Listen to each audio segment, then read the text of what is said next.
Polisi menetapkan 2 orang sebagai tersangka penganiayaan ART asal NTT di Batam.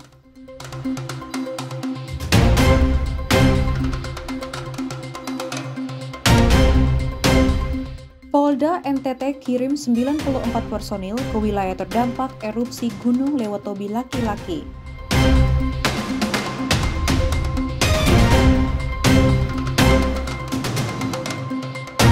The Art Cafe hadir sebagai destinasi baru yang mengusung tema kesenian.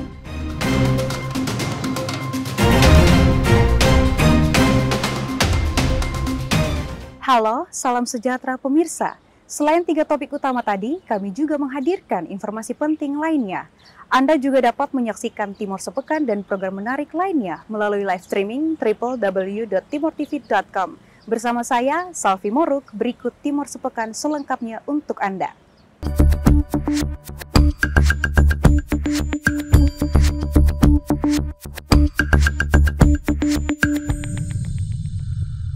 Kasus penganiayaan seorang asisten rumah tangga di Kota Batam mengundang keprihatinan publik.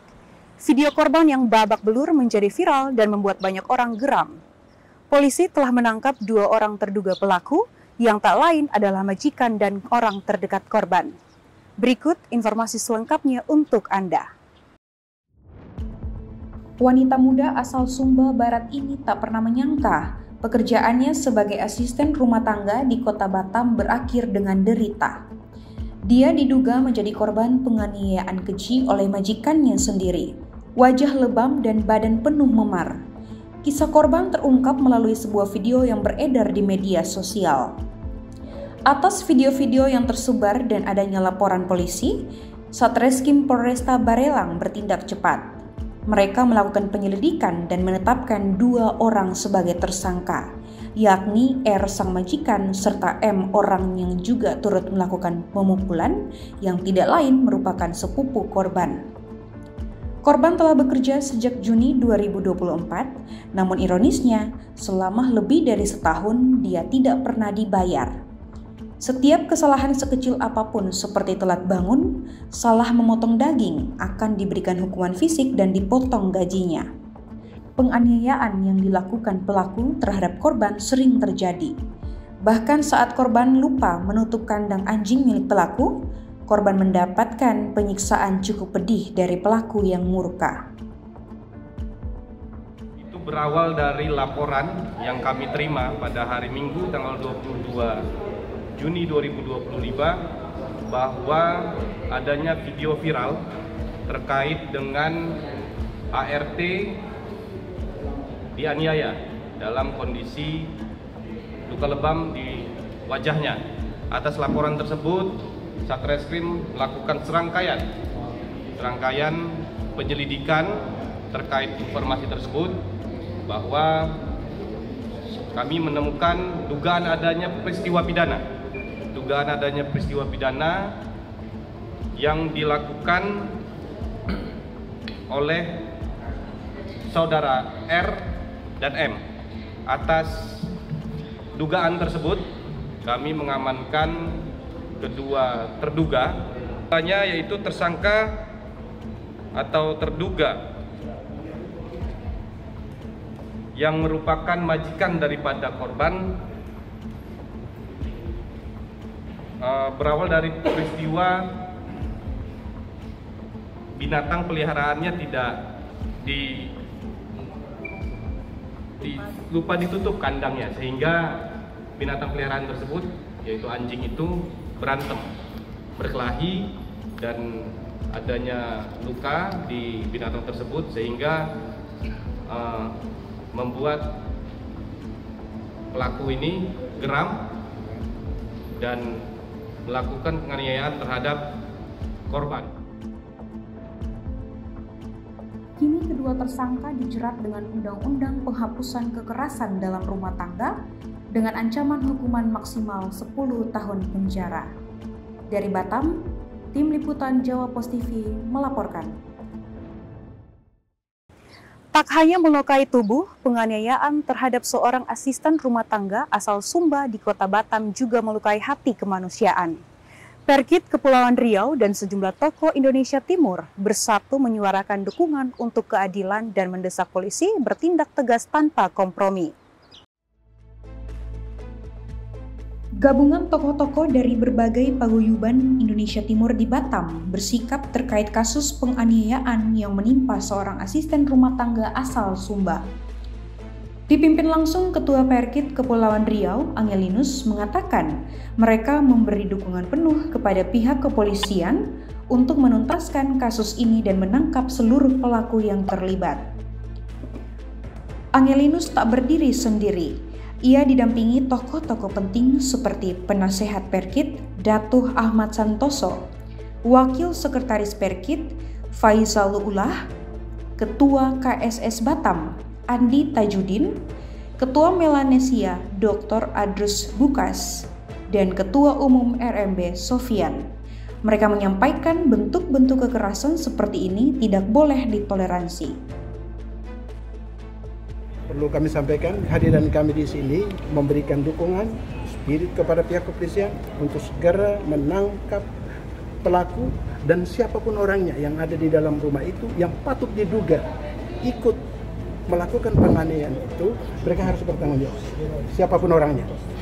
Kehadiran kami di sini tidak hanya dari Indonesia Timur, tapi ada juga dari saudara-saudara kami dari yang lain. Mengapa? Karena kehadiran itu betul-betul murni karena ada rasa kemanusiaannya. Jadi siapapun anak manusia yang di Indonesia ini, ketika diperlakukan dengan tidak manusiawi, maka kita harus bersikap. Ada satu lagi, ada saudara saya dari Gorontalo. Jadi semua hadir di sini. Jadi kira-kira itu kehadiran kita di sini memberikan dukungan, motivasi, spirit kepada pihak kepolisian. Jangan tanggung-tanggung, siapapun pelakunya, latar belakang apapun dia, sehebat apapun dia harus bertanggung jawab. Perkit juga menyebut kekerasan yang dialami korban diduga sudah berulang kali terjadi dan mungkin terencana. Hal ini semakin menguatkan dorongan mereka agar polisi tak ragu dalam bertindak. Perkit dan Organisasi Indonesia Timur di Batam berkomitmen untuk mengawal kasus ini sampai tuntas. Mereka bersatu dalam pesan yang jelas. Kekerasan harus dihentikan dan keadilan harus tegak untuk siapapun tanpa pandang bulu. Dari Batam, tim liputan Jawa Pos TV melaporkan. Kepala Dinas Pemberdayaan Perempuan dan Perlindungan Anak Provinsi Nusa Tenggara Timur berupaya untuk memulangkan Intan, asisten rumah tangga yang menjadi korban penyiksaan sadis oleh majikannya di Batam. Hingga saat ini, korban masih menjalani perawatan serius untuk pemulihan fisik dan mental. Kasus kekerasan terhadap Intan, seorang asisten rumah tangga asal Sumba yang bekerja di Batam, kini menyita perhatian publik. Kepala Dinas Pemberdayaan Perempuan dan Perlindungan Anak Provinsi Nusa Tenggara Timur, Ruth Diana Leskodat, menyampaikan keprihatinan mendalam atas kasus ini. Ruth menegaskan, negara tidak boleh absen dalam melindungi setiap warganya, terutama yang menjadi korban kekerasan di luar daerah. Saat ini, Dinas P3A sedang berupaya untuk memulangkan Intan ke Sumba. Namun, sebelum bisa kembali ke keluarga, Intan akan menjalankan pemulihan lanjutan di shelter yang telah disiapkan oleh pemerintah setempat. Kekerasan terhadap anak Intan yang berada di Batam karena mengalami kekerasan fisik, psikis, kita ikut prihatin untuk persoalan ini. Kita berharap jangan ada kekerasan seperti ini kepada perempuan dan anak-anak kita, warga Nusa Tenggara Timur. Kalau pemerintah, kekerasan itu terjadi di Batam, akan dibantu oleh UPTD Batam. Juga yayasan, organisasi yang membantu. Untuk pemulangan, SOP-nya biasanya dibantu oleh Kementerian PPPA Republik Indonesia, kemudian dibawa sampai ke provinsi, dan di provinsi akan diantar ke kabupaten tempat berada atau dari kabupaten yang datang, tergantung koordinasi dari masing-masing UPTD di provinsi. Dipastikan pemerintah harus hadir untuk anak Intan yang mengalami kekerasan. Saya berharap orang tua juga keluarga, kita bersama-sama bersabar untuk proses hukum terhadap pelaku yang melakukan kekerasan terhadap anak Intan. Kasus ini mencuat saat video kondisi Intan setelah disiksa oleh majikannya viral di media sosial. Selama bekerja, Intan juga mengaku tidak pernah digaji dan dipaksa menjalani pekerjaan berat tanpa hak yang jelas. Mirisnya, Intan mendapatkan kekerasan fisik berulang kali dari majikannya. Ia dipukul hingga mengalami luka dan memar di tubuhnya. Saat ini Intan sedang menjalani perawatan serius untuk pemulihan fisik dan mental. Keluarga yang mengetahui kejadian ini juga langsung melaporkannya ke polisi. Majikan korban, Roslina, dan seorang ART lain bernama Merlin yang juga turut menyiksa korban telah ditetapkan sebagai tersangka. Dari Kupang, Tim Liputan Timor TV melaporkan. Ombudsman Republik Indonesia, Komnas HAM, Komnas Perempuan, KPAI, LPSK, dan KND yang tergabung dalam kerjasama untuk pencegahan penyiksaan mendorong penegakan hukum yang bebas dari praktik penyiksaan.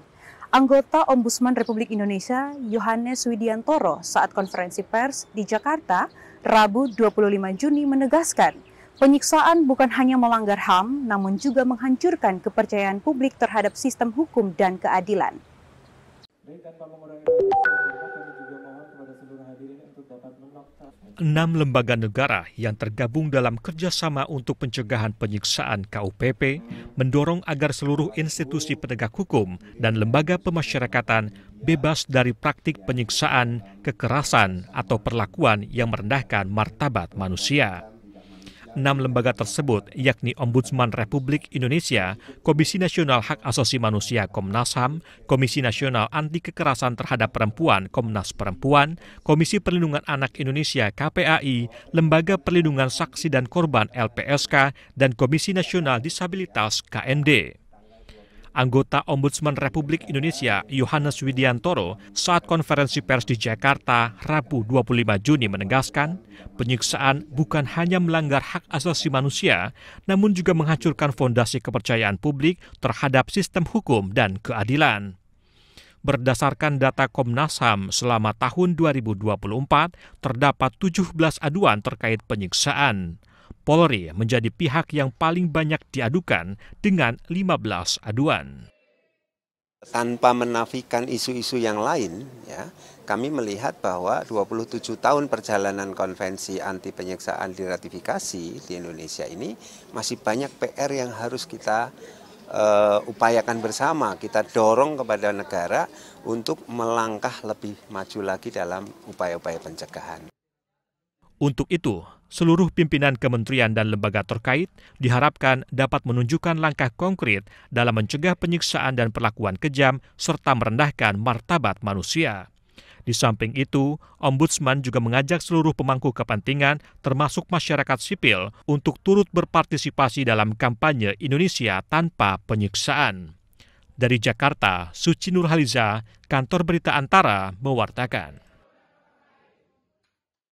Polda NTT merespon cepat situasi darurat erupsi Gunung Lewotobi laki-laki dengan menerjunkan 94 personil.